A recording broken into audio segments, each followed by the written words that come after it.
प्रथम अधिकरण, रसिक जनों की दिनचर्या का शेषांश। वह राजधानी, नगर अथवा कस्बों में या जहां उसकी आजीविका हो, वहां आमोद प्रमोद से युक्त और सजावट के सामान से युक्त अच्छा घर बनवाकर निवास करे। भवन विन्यास, वह किसी नदी या जलाशय के निकट घर बनवाए।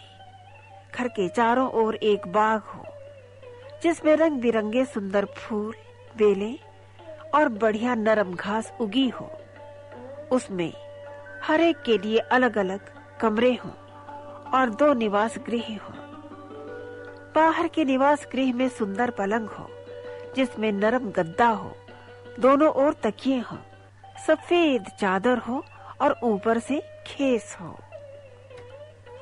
निकट ही दूसरा पलंग भी हो जो मुख्यतः रति कर्म के लिए है। मुख्य पलंग के सिर की ओर कुशासन तथा ऊंची वेदी अर्थात मेज हो। वेदी पर चंदन आदि लेप, पुष्पमालाएं, मोम का पात्र, सुगंधित पात्र, मातुलुंग की छाल और पान रखे हों। पलंग के नीचे पीकदान ही हो। खूंटी पर वीणा लटकी हो। चित्रकला के उपकरण भी यथास्थान हो। कुछ पुस्तकें हो और कुरंट माला अर्थात एक प्रकार का फूल जो मुरझाता नहीं हो। कमरे का फर्श सुंदर हो और उस पर शीतल पाटी आदि बिछी रहनी चाहिए। कमरे में चौपड़ और शतरंज का सामान भी हो और खेलने के लिए आसन बिछा हो। निवास गृह के बाहर तोता मैना आदि के पिंजरे हों। मनोरंजनार्थ उनका उपयोग किया जा सके। 1. घटा निबंधन अर्थात त्योहार के अवसर पर मित्र मिलन। महीने में 1 या 2 बार किसी पुण्य पर्व के दिन मित्रगण सरस्वती के मंदिर अथवा अन्य देवस्थान में उत्सव मनाए, नाटक, नृत्य और गायन का आयोजन करें। 2. गोष्ठी समवाय। वेश्या के घर में, सभा भवन में या किसी नागरिक के घर में हम जोली के मित्रों का वेश्याओं के साथ बैठकर प्रेमालाप करना, संगीत नृत्य आदि का होना। 3. समापानक अर्थात कॉकटेल पार्टियों। इष्ट मित्रों के घर पर गोष्ठी में वेश्या के साथ मधु, मैरेय, सुरा आदि मद्यपान करना। 4. उद्यान गमन अर्थात पिकनिक। प्रातःकाल घोड़ों पर सवार होकर वेश्याओं के साथ नगर से बाहर रमणीय स्थानों की सैर करने जाना, वहीं खेल मनोरंजन करना, संगीत नाच आदि देखना और पूरा दिन आनंद से व्यतीत करना। 5. समस्या क्रीड़ा। सभी इष्ट मित्रों के साथ ऐसे सामूहिक उत्सवों में जाना जहां ऊंच नीच, अमीर गरीब का भेदभाव न हो। ऐसे उत्सवों में अनेक प्रकार की क्रीड़ाओं की व्यवस्था होनी उचित है। विशेष विशेष क्रीड़ाएं या तो स्थान विशेष में प्रचलित हो या संपूर्ण देश में खेली जाती हो। ऐसी क्रीड़ाएं इस प्रकार की हो सकती हैं। 1. यक्ष रात्रि। दिवाली की रात को देर तक जागना और जुआ खेलना। 2. कौमुदी जागरण। शरद पूर्णिमा की रात्रि में जागकर दूधिया चांदनी और खीर का मजा लेना। 3. सुबसंतक। वसंत पंचमी की रात्रि में नृत्य, गान, वादन आदि का आनंद प्राप्त करना। 4. सहकार मज्जिका। सभा में आम के और कच्चे मालों को तोड़कर खाना। 5. अभ्यूष खादी का। मित्रों मंडली सहित कच्चे चनों को पौधों सहित भूनना और खाना। बाहर सुंदर वाटिका हो जहां किसी पेड़ पर झूला पड़ा हुआ हो और स्थान स्थान पर बैठने के लिए वेदिकाएं बनी हो। दिनचर्या। मनुष्य प्रातःकाल उठकर शौच से निवृत्त हो, दांत साफ करे, मस्तक पर चंदन का लेप लगाए, धूप से सुगंधित पुष्पमाला पहने, होंठ लाल करे, शीशे में मुंह देखे और फिर सुगंधित गोली तथा पान चबाकर अपने दैनिक कार्यों में लगे। नागरिक को चाहिए कि वह प्रतिदिन स्नान करे, हर दूसरे दिन उपटन लगाए, हर तीसरे दिन साबुन का प्रयोग करे, हर चौथे दिन दाढ़ी मूंछ के बाल कटवाए और हर 5वें दिन सिर के बाल कटवाए और हर 10वें दिन गुह्य स्थानों के बाल कटवाए। उसे चाहिए कि वह धूप में न घूमे, छाया में ही रहे ताकि पसीना न आए। अगर पसीना आ भी जाए तो रुमाल से पोंछता रहे ताकि दुर्गंध न आए। नागरिक दोपहर से पूर्व और तीसरे पहर भोजन करे, भोजन के पश्चात तोता मैना से मनोरंजन करे, मुर्गे और मेढ़े लड़ावे और फिर पीठ मर्द, विट और विदूषकों से बातें करे और इसके पश्चात सोए। तीसरे पहर उठकर वस्त्रादि पहनकर बातचीत तथा खेल कूद में प्रवृत्त हो, शाम को संगीत गोष्ठी में शामिल हो। रात्रिचर्या, संगीत के बाद वह अपने निवास स्थान को सजाए, उसे धूप आदि से सुगंधित करे और तब अपने साथियों के साथ बैठकर प्रेमिका के आगमन की प्रतीक्षा करे या उसे बुलाने के लिए दूती भेजे या स्वयं जाए। प्रेमिका के आने पर अपने मित्रों सहित उसका सहर्ष स्वागत करे। यदि वर्षा पड़ रही हो और प्रेमिका भी गई हो तो वह स्वयं उसे दोबारा वस्त्र पहनावे और अपने साथियों अर्थात पीठ मर्द आदि से भी उसकी सेवा कराए। अन्य कार्य, रसिक जन अपने दैनिक कार्यों के अलावा अपने मनोरंजन के लिए समय समय पर अन्य कार्य भी करते हैं, जिसमें से कुछ इस प्रकार है। 6. विस्खादिका, चैत्र के महीने में कमल डंठलों और कमल डोडों को खाना। 7. नवपत्रिका, वर्षारंभ में आयुर्वेद में लाभकारी बताए गए पौधों की नई नई पत्तियों को खाना। 8. उदकक्ष वेदिका, होली के उत्सव में पिचकारी आदि से एक दूसरे से रंग खेलना। 9. पांचाला नुयान, स्वांग आदि बनाना और भिन्न भिन्न बोलियां बोलना। 10. एक शालमली, सेमल के पेड़ के नीचे एकत्र होकर उसके पुष्पों से क्रीड़ा करना। 11. कदम्ब युद्ध, कदम्ब पुष्पों से पारस्परिक बनावटी युद्ध करना। 12. यवोत्सव, वैशाख मास की शुक्ला चतुर्थी के दिन सुवासित किए हुए जौ के चून को एक दूसरे पर छिड़कना। 13. दोलोत्सव, सावन के महीने में तीज के दिन झूला झूलना। 14. मदनोत्सव, चैत्र मास की शुक्ला चतुर्दशी को मदन अर्थात कामदेव की मूर्ति गढ़ना और उसकी अर्चना करना। 15. दमन कमंजिका, दमन नामक पेड़ की खुशबूदार पत्तियों से अनेक प्रकार की क्रीड़ाएं करना। 16. अशोकोतंसिका, चैत्र मास में अशोक वृक्ष के नीचे एकत्रित होकर उसके पुष्पों से क्रीड़ा करना। 17. पुष्पावचाचिका, होड़ बदर कर फूलों और कलियों को चुनना। 18. अम्रलतिका, आम की मुलायम पत्तियों से अनेक प्रकार की क्रीड़ाएं करना। 19. इक्षुमंजिका, एकत्रित होकर गन्ना चूसने आदि का मजा मित्रों सहित लेना। इन उत्सवों का आनंद मित्र बांधवों के साथ मिलजुल कर ही लेना चाहिए। हाँ, यदि कोई भद्र पुरुष किसी कारणवश मित्र मंडली के साथ उत्सव में भाग न ले सके या ऐसी उत्सव गोष्ठियों में भाग न लेना चाहे तो उसे वांछित है कि अपनी शक्ति के अनुसार नायिकाएं और दास दासियां आदि रखे, जिससे उसकी प्रतिष्ठा भी बनी रहे और वह एकाकी उत्सव भी मना सके। यदि घर में पुरुष की प्रधानता हो तो उसकी नायिका या तो उसकी घरवाली होती है या कोई वेश्या। यदि प्रधानता स्त्री की हो तो उस स्त्री को भी नायकवत ही व्यवहार करना उचित है।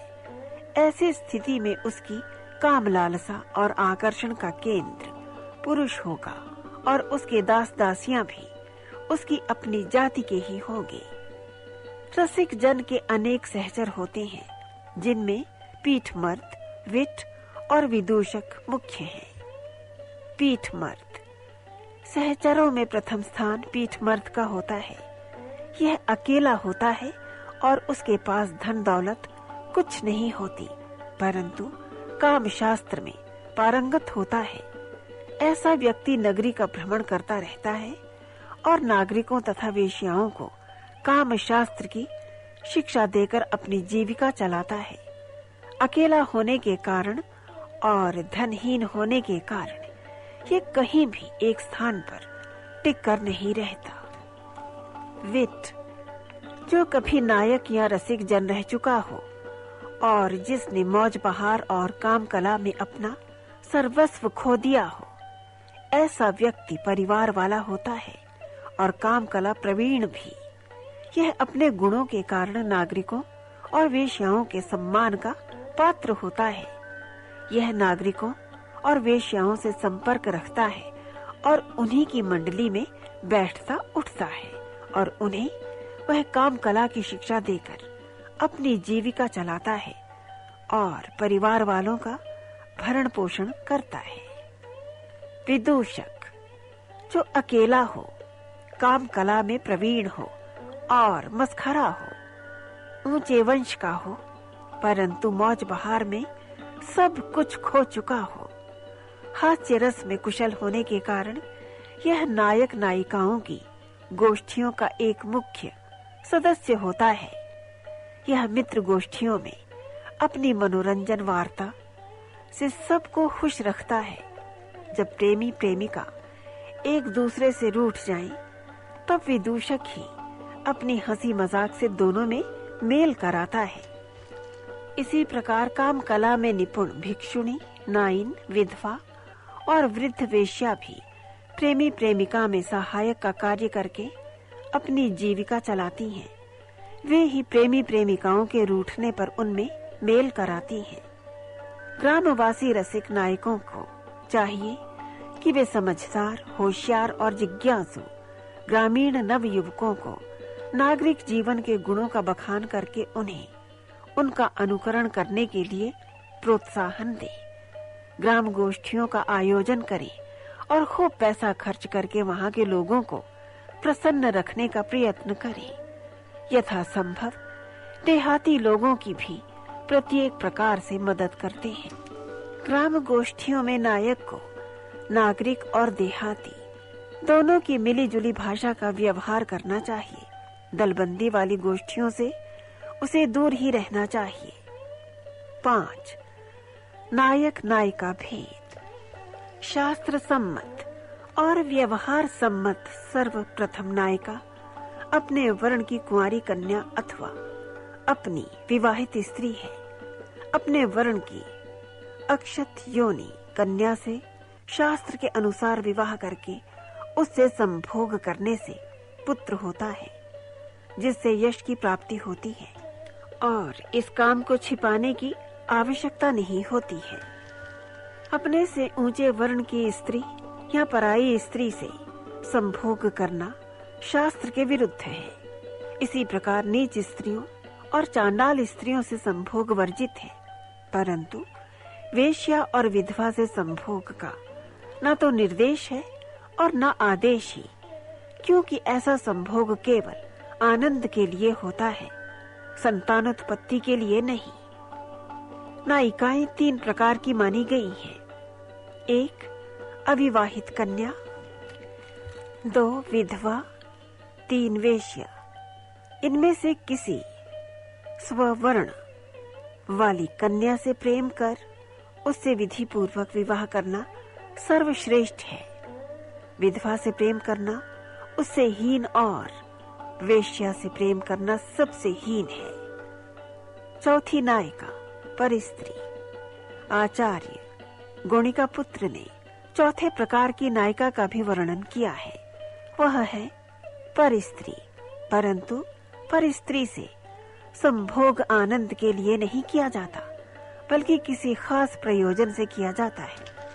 नायक जब यह जान ले कि वह स्त्री व्यभिचारिणी है और उसका सतीत्व पहले भी बहुत से पुरुष भ्रष्ट कर चुके हैं, तब उससे वेश्या समझकर संभोग करना धर्म विरुद्ध न होगा। पर स्त्री से इन प्रयोजनों से संभोग किया जा सकता है। एक, यदि व्यभिचारिणी स्त्री का पति प्रभावशाली तथा ऐश्वर्यशाली हो और अपनी स्त्री के वश में हो तथा शत्रु से मिला हो, तब नायक यह सोचकर उस स्त्री से संभोग कर सकता है कि इससे वह स्त्री अपने पति को मेरे शत्रु से विमुख करेगी। 2, यदि वह पुरुष पहले नायक का मित्र रह चुका हो और अब शत्रु बन गया हो, तब नायक को हानि पहुंचाने के लिए कटिबद्ध हो, तब उस पुरुष की व्यभिचारिणी स्त्री से संभोग करना बुरा नहीं है, क्योंकि इससे ही हो सकता है कि वह स्त्री नायक और अपने पति में मेल करा दे, और यदि मेल न भी करा सके तो कम से कम नायक को हानि न पहुंचाने दे। 3, यह उम्मीद हो कि वह व्यभिचारिणी स्त्री से संभोग करके उसकी सहायता से उसके पति से मित्रता कर लेगा, और जब उसके पति की सहायता से मित्रों के कार्य कर सकेगा अथवा शत्रुओं का नाश कर सकेगा अथवा अन्य दुस्साध्य कार्य कर सकेगा, तब वह उस स्त्री से संभोग कर सकता है।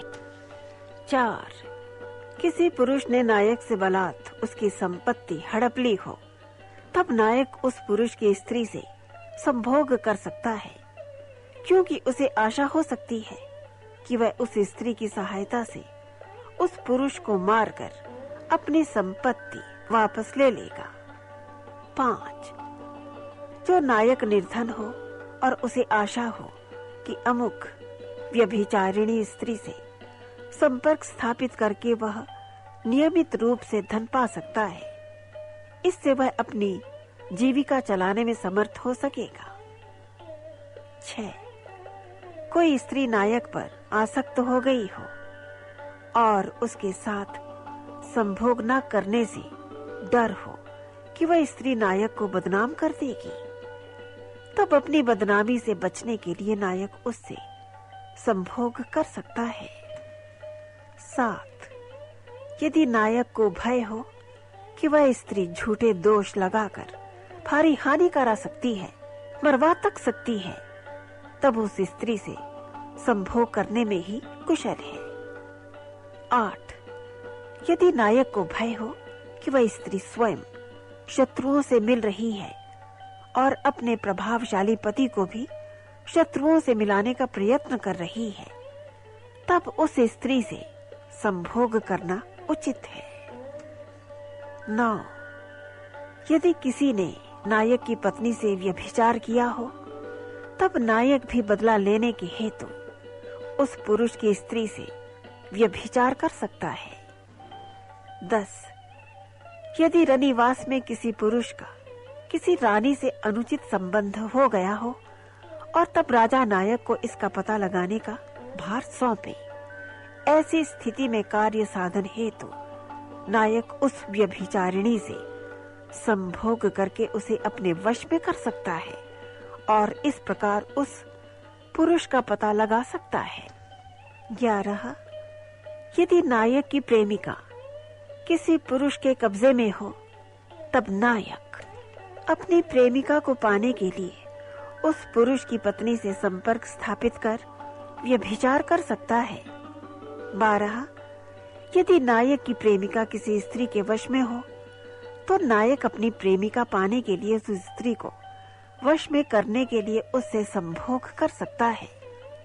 13, यदि कोई पुरुष शत्रु से मिल गया हो, तो नायक बदला लेने की इच्छा से उस पुरुष की पत्नी से संबंध स्थापित कर सकता है। इस प्रकार के किए गए विशेष प्रयोजन से ही पर स्त्री गमन किया जा सकता है।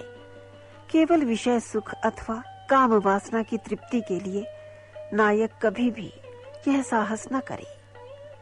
अन्य प्रकार की नायिकाएं।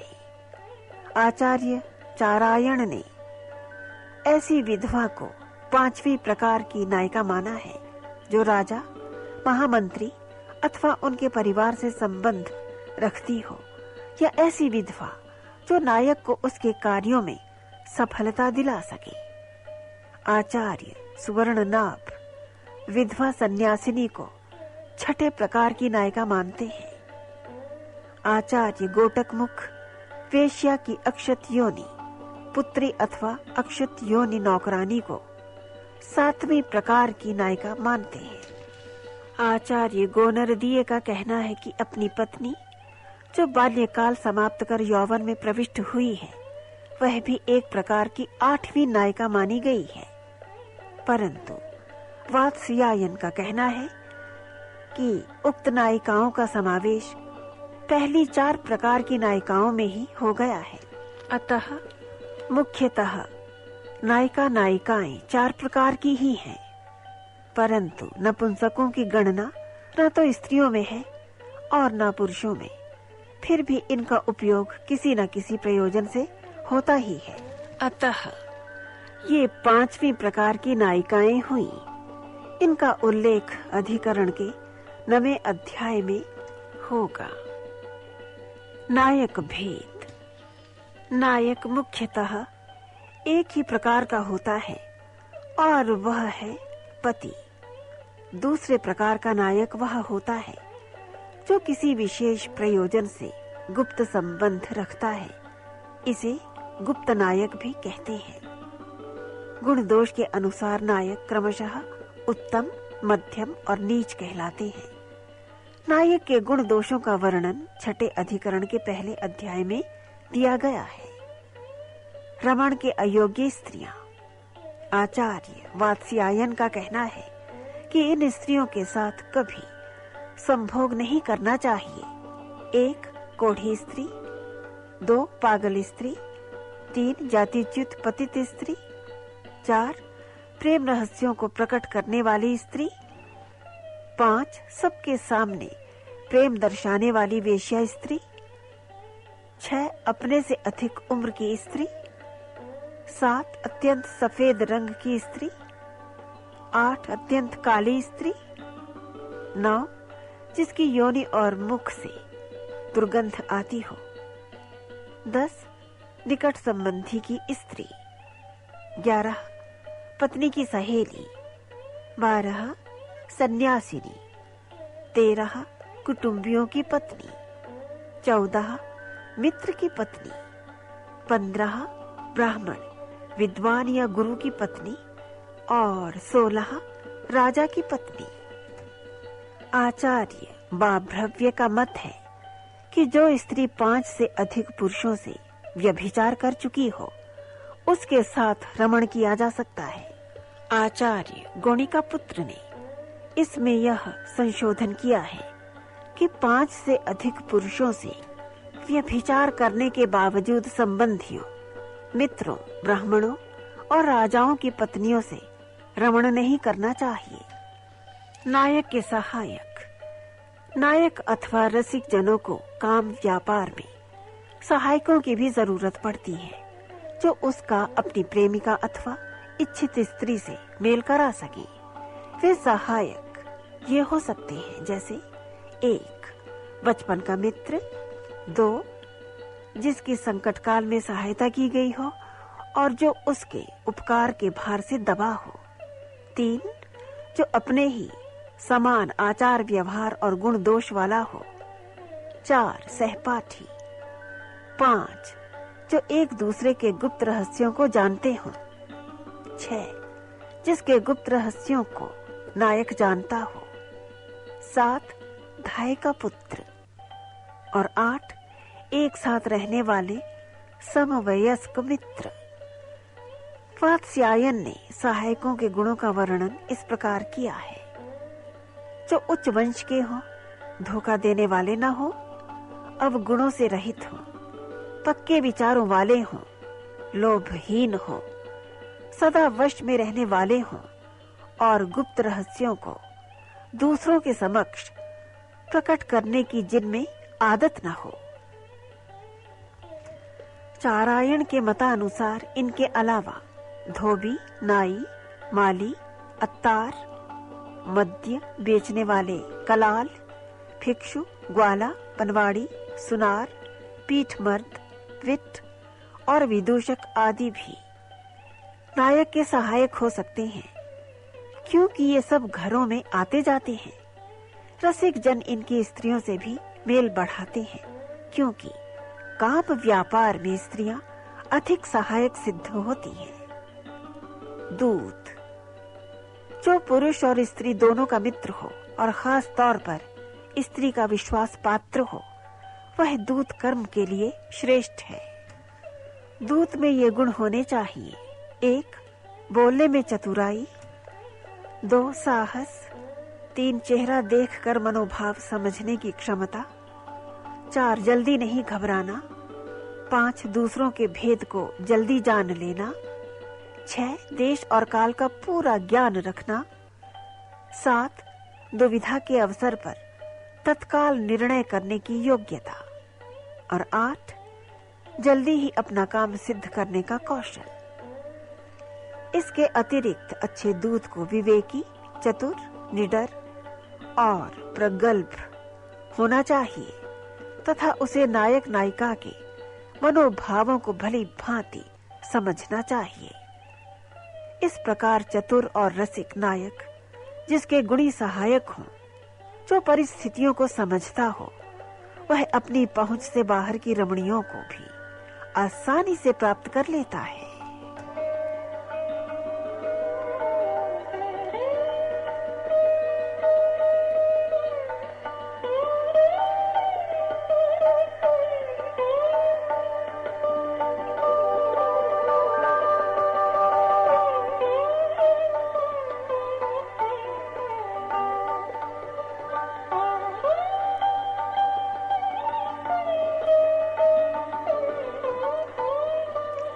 द्वितीय अधिकरण। कोष्ठकों में सांप्रयोगिक। 1. इंद्रिय आकार भेद, 2. आलिंगन विचार, 3. चुंबन भेद, 4. नक्षत्र, 5. दंत छेदन, 6. मैथुन के विभिन्न आसन, 7. प्रहणन और शीतकार, 8. विपरीत रति तथा मैथुन की अन्य विधियां, 9. मुख मैथुन,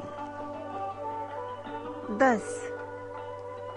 प्रतिक्रिया और प्रणय कलह, 1. इंद्रिय आकार भेद। अब स्त्री और पुरुष के गुह्य स्थानों के आकार प्रकार पर विचार करेंगे। पुरुष का लिंग, लंबाई और स्त्री की योनि गहराई से नापी जाती है। संभोग का संबंध मन और काया दोनों से होता है। जहां तक मन के संबंध का प्रश्न है, इसमें स्त्री और पुरुष का पारस्परिक आकर्षण और परस्पर शरीर मिलने की प्रबल आकांक्षा है। जहां तक काया अर्थात शरीर के संबंध का प्रश्न है, इसमें पुरुष के शिश्न अर्थात लिंग और स्त्री की योनि के संयोग की तीव्र इच्छा है, जिसमें एक या दोनों पक्षों का विशेष विधि से निज जननेंद्रियों को परस्पर घिसना या रगड़ना, फलस्वरूप पुरुष का वीर्यपात होना और स्त्री को एक विशेष प्रकार के सुख या आनंद की अनुभूति होना है। मैथुन कार्य के लिए शिश्न और योनि के आकार में अनुरूपता, मैथुन कार्य में काल की अधिकता और इस कार्य की विधि ही मुख्य कारण है। जिनका आगे वर्णन होगा। लिंग के आकार के अनुसार पुरुष के 3 भेद हैं। 1 शश खरगोश, 2 वृष बैल और 3 अश्व घोड़ा। यदि पुरुष का शिश्न छोटा हो तो वह शश, यदि मध्यम हो तो वृष और यदि बड़ा हो तो अश्व कहलाता है। इसी प्रकार स्त्री के भी 3 भेद हैं। 1 मृगी हरिणी, 2 बड़वा घोड़ी और 3 हस्तिनी हथनी। यदि स्त्री की योनि छोटी यानी कम गहरी हो तो यह मृगी, यदि मध्यम गहरी हो तो बड़वा और यदि अधिक गहरी हो तो हस्तिनी कहलाती है। नायक नायिकाओं का संक्षिप्त परिचय। शश, यह मीठा बोलने वाला और प्रसन्न रहने वाला, सत्यभाषी, सुंदर और घुंघराले बालों वाला, गोल मुखड़े वाला, मंझोले कद का, हल्के और सुंदर हाथ पांव वाला,